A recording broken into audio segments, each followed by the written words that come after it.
No universo dentre as nações, resplandece a do Brasil. Parabéns aos brasileiros! Hoje celebramos o dia mais importante para nós como nação, o Dia da Pátria, quando recordamos a nossa independência. Vamos relembrar juntos o caminho que nos trouxe até aqui.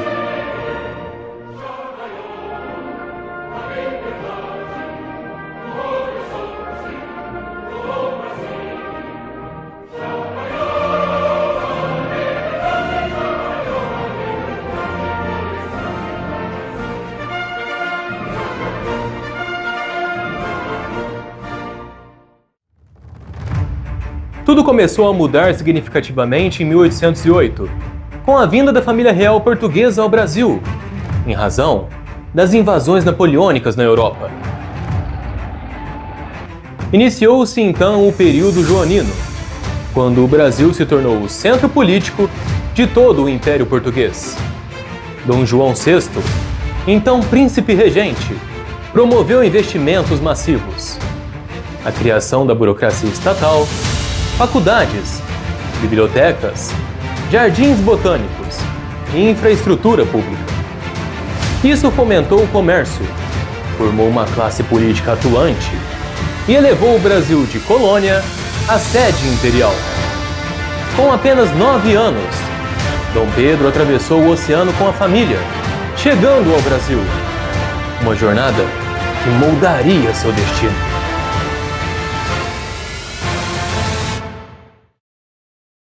O país, vasto e com economia agrária robusta, ganhou uma elite política capaz de competir com a portuguesa. Em 1818, Dom João foi aclamado rei em terras brasileiras, aumentando a relevância do Brasil, mas gerando grande insatisfação em Portugal. Então, veio a ruptura. A Revolução Liberal do Porto, em 1820. Portugueses sentiam-se abandonados pelo rei no Brasil. Um grupo secreto, o Sinédrio, inspirado no Iluminismo, incitou a revolta. A reivindicação era clara. Dom João VI deveria retornar a Portugal e jurar uma constituição elaborada pelas cortes. O monarca, espantado, convocou conselheiros e considerou 3 opções: enviar Pedro a Portugal, retornar com toda a família, ou voltar sozinho, deixando Pedro como regente no Brasil. Ele optou pela terceira, e antes de partir, em 1821, deu a Pedro um aviso profético. Pedro, se o Brasil se separar, antes seja por ti, que me hás de respeitar, do que para algum desses aventureiros. Dom João já percebia o anseio por autonomia no Brasil, impulsionado por articulações internas e pelo contexto internacional de independências. Ao chegar em Portugal, Dom João encontrou as cortes do controle. Elas propunham um Reino Unido com um parlamento único em Lisboa. 100 deputados para Portugal, 77 para o Brasil, 9 para Madeira e Açores, e 7 para possessões africanas e asiáticas. Deputados brasileiros foram eleitos e enviados para debater, mas o que deveria ser negociação virou confronto. Brasileiros acusavam as cortes de recolonização, enquanto portugueses os ofendiam. As propostas favoreciam Portugal, exigindo a volta de Pedro e atacando a autonomia brasileira. No Brasil, jornais, população, políticos e elite econômica uniram-se em torno de Pedro. Um abaixo-assinado com 8.000 assinaturas o convenceu. Em 9 de janeiro de 1822, no Rio de Janeiro, ele pronunciou o famoso Dia do Fico. Inicialmente, um jornal reportou uma frase formal: convencido de que a presença de minha pessoa no Brasil interessa ao bem de toda a nação portuguesa, e conhecendo que a vontade de algumas províncias assim o requer, demorarei a minha saída, até que as cortes e meu augusto pai deliberem a este respeito com perfeito conhecimento das circunstâncias que têm ocorrido. Mas no dia seguinte, a versão foi adequada para o povo. Como é para o bem de todos e felicidade geral da nação, estou pronto. Diga ao povo que fico. A multidão explodiu em euforia, as cortes em ódio. Apenas 3 dias depois, veio a rebelião de Avilés.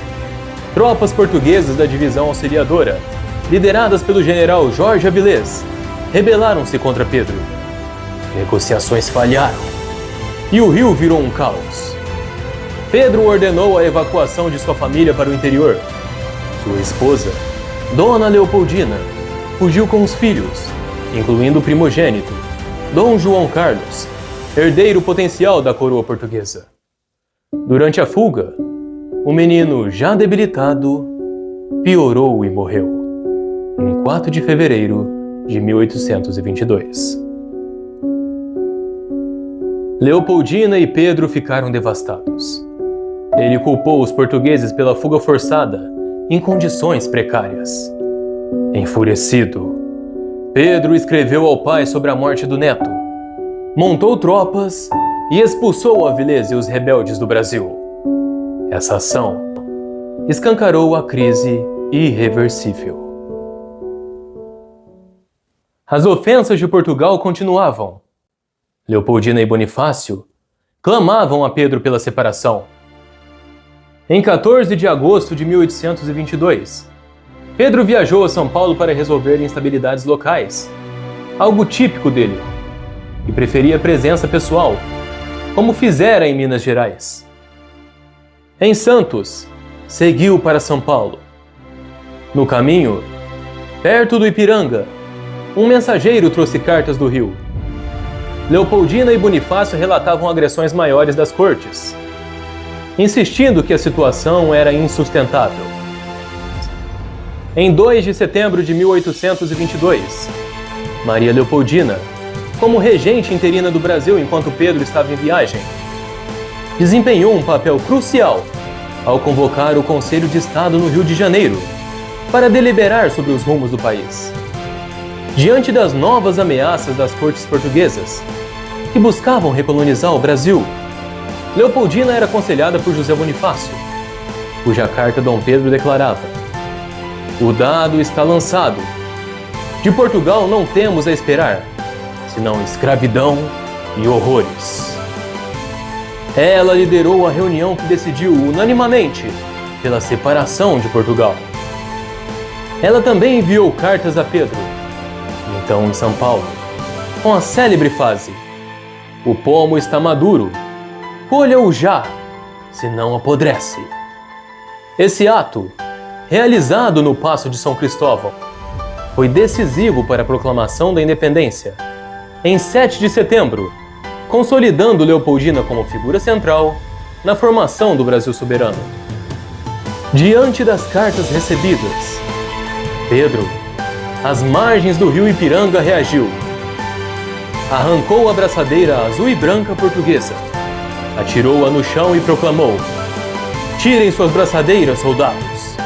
Viva a independência, a liberdade e a separação do Brasil!" Desembainhou sua espada, seguido pelos militares. Os civis tiraram os chapéus e ele jurou: "Pelo meu sangue, pela minha honra, pelo meu Deus, juro fazer a liberdade do Brasil. Brasileiros, a nossa divisa de hoje em diante será independência ou morte."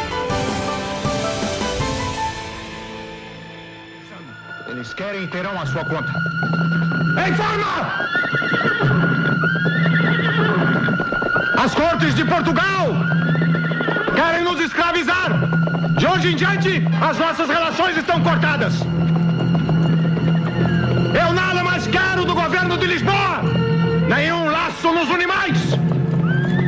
Pelo meu sangue, pela minha honra e pelo meu Deus, juro promover a independência do Brasil. Independência ou morte! Independência ou morte!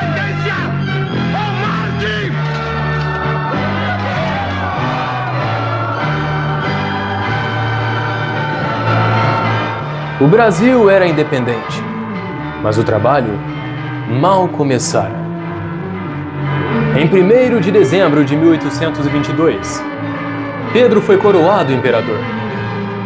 Enfrentou guerras em províncias como Grão-Pará, Maranhão, Piauí, Ceará, Bahia e Cisplatina. Não foi pacífica. Algumas regiões do Brasil sentiam-se mais ligadas a Portugal. Tropas lusitanas aliaram-se a brasileiros resistentes. Contra eles, lutaram luso-brasileiros fiéis a Dom Pedro, reforçados por mercenários contratados, incluindo experientes oficiais da França e do Reino Unido. O reconhecimento internacional veio gradual. Países como os Estados Unidos e a Argentina foram os primeiros a reconhecer a independência do Brasil. As consequências foram profundas. Criação de um Brasil soberano, união das províncias, identidade brasileira, monarquia constitucional, agitação política, autonomia decisória, símbolos como a bandeira e o hino, e a Constituição de 1824. Com o tempo, o 7 de setembro tornou-se nossa principal data cívica, símbolo de unidade e soberania. Do grito ao império, foi forjada com coragem, diplomacia e batalhas. Uma história que ressoa hoje, lembrando que o Brasil lutou pelo próprio destino. Entretanto, apesar da luta iniciada pelo grande rei, está em nossas mãos agora o povo, o destino dessa nação. Cada um de nós é responsável por edificar a pátria e torná-la grande com boas obras. Não devemos esperar do governo, mas confiar na capacidade de união e na força do próximo. Muitos grandes brasileiros fizeram sua parte. Pedro Américo, Carlos Gomes, Machado de Assis, Santos Dumont. Agora é a nossa vez de seguir em frente. Confiemos uns nos outros e sejamos construtores do futuro da maior nação que a Terra já viu. Se você acredita que esse conteúdo vale a pena, peço para deixar a sua curtida, o seu comentário e se inscrever no canal Skyguard para mais histórias. Obrigado pela companhia e até a próxima!